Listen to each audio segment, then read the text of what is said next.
World War II is usually told as a war between two sides, the Allies and the Axis.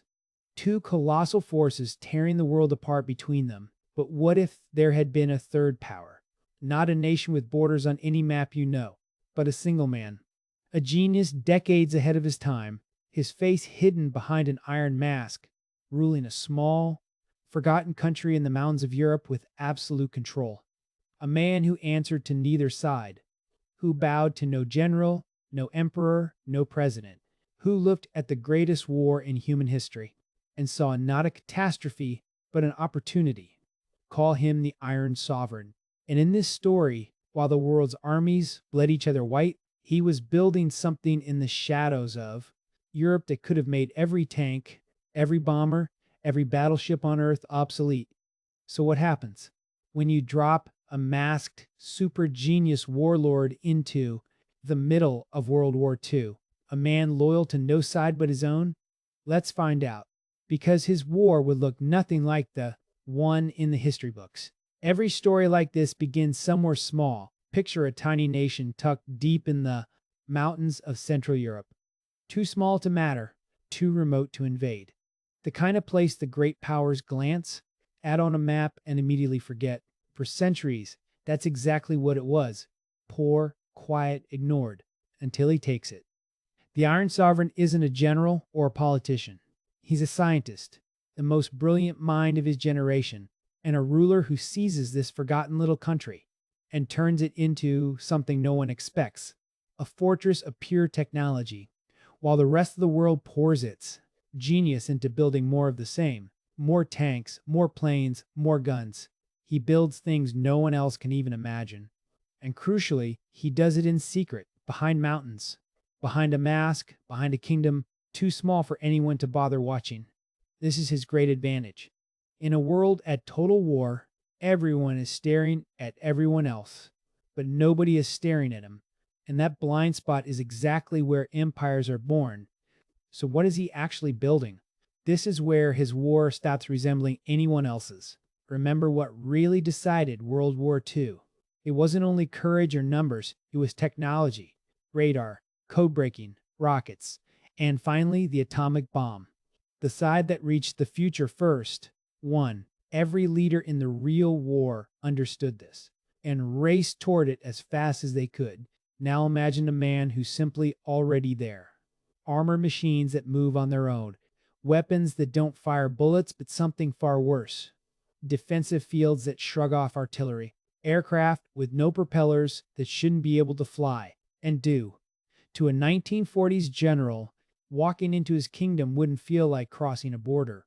It would feel like stepping 30 years into the future, into a world with rules they don't understand. And here's the chilling part. He doesn't share any of it. Not with the Allies.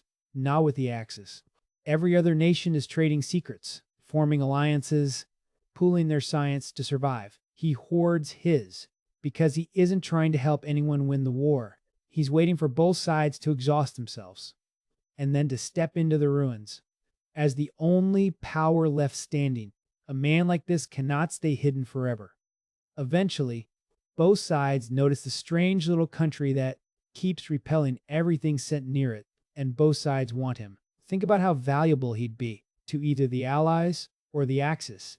His technology could end the war overnight. So the offers begin. Emissaries arrive at his mountain fortress. Promises of wealth, of territory, of partnership. Threats too. Join us or be crushed between us. And this is where his genius becomes truly dangerous, because he plays them against each other. He hints at cooperation with one side too, frighten the other. He lets both believe they might win him over. He trades just enough, a single piece of technology here, a warning there, to keep both powers circling him without ever committing to either.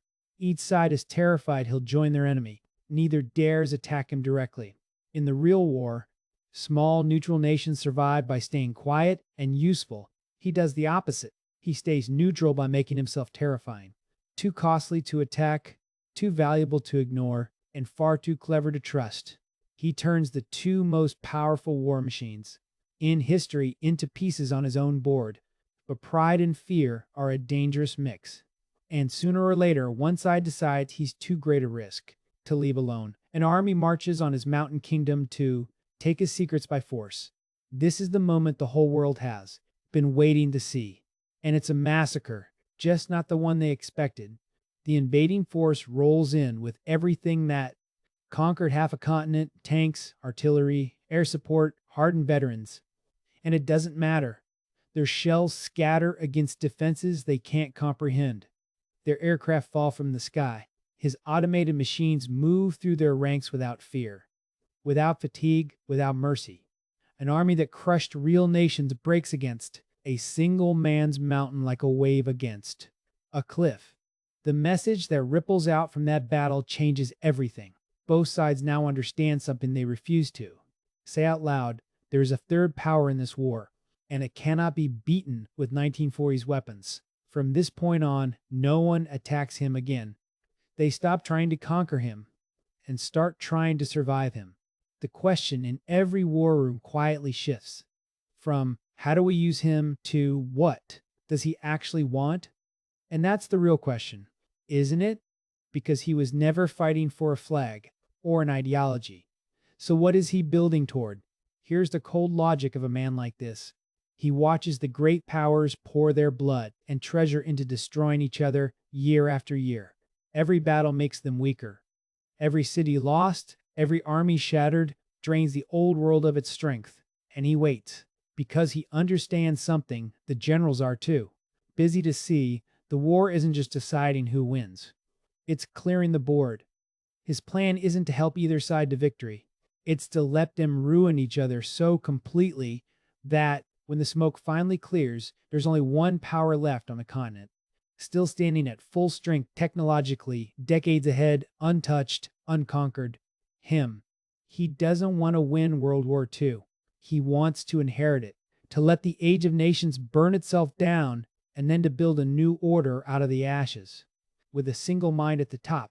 And the terrifying thing is, on paper, it might actually work, which forces us to ask the most important question of all: what would that world become? So imagine the war ends, not with one side's flag raised in triumph, but with a continent in ruins, and one masked man stepping forward as the only real power left. At first, it might even look like salvation. Where governments collapsed, his machines restore order. Where cities were destroyed, his technology rebuilds them faster than anyone thought possible.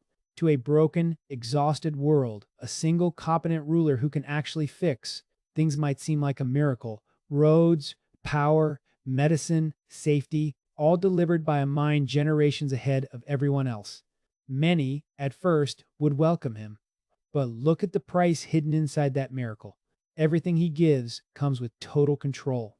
There are no votes in his order, no dissent, no freedom to say no to the man in the iron mask.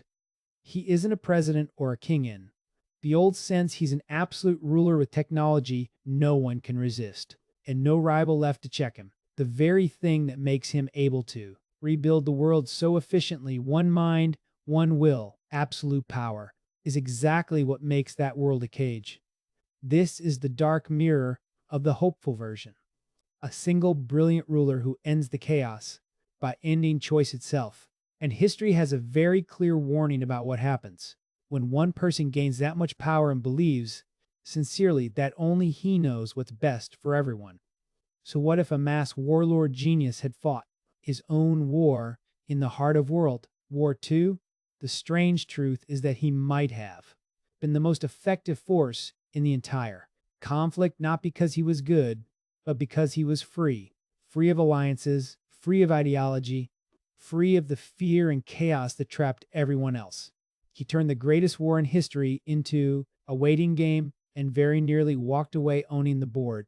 But that's exactly what makes him a warning rather than a hero. Because the thing that makes a man like this so powerful, total certainty, total control, absolute refusal to answer to anyone, is the very thing the entire war was, underneath it all, being fought against. The Allies didn't just fight to win. They fought so that no single man would ever get to rule the world by force again. And the Iron Sovereign is that exact nightmare, wearing a genius's face and a hero's promises. Maybe that's the real lesson. The most dangerous villain isn't the one who wants to burn the world down.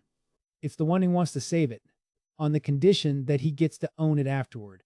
So here's my question for you. If a ruler like this had truly risen, in World War II, brilliant, unstoppable, and offering to rebuild a broken world in exchange for absolute obedience, would people have accepted him?